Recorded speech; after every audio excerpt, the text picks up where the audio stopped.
ఏమిటమ్మా ఈ విచిత్రం? మహాపర్వదినమైన ఈ శివరాత్రి నాడు కళకళలాడవలసిన కైలాసం వెలవెలబోతున్నది.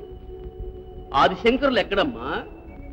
ఆనంద తాండవం జరుగుతుండగా ఉన్నట్టుండి అంతర్ధానమయ్యారు నారదా. వరదని నువ్వైనా వారించలేకపోయావా తల్లి? వారి సంగతి నీకు తెలీదా నారదా?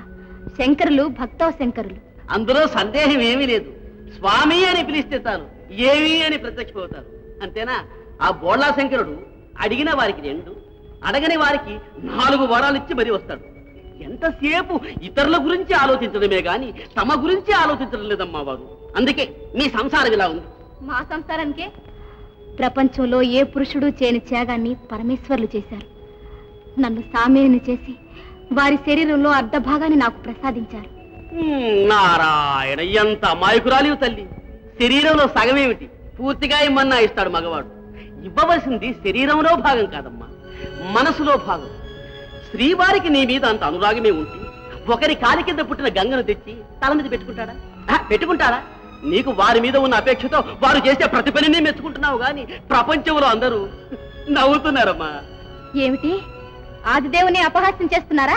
ఒకరు అన్నారని బాధపడ్డమే గాని శ్రీవారు చేసిన పొరపాట్లు, వాటి వల్ల కలిగిన అగచాట్లు అప్పుడే మర్చిపోయాను.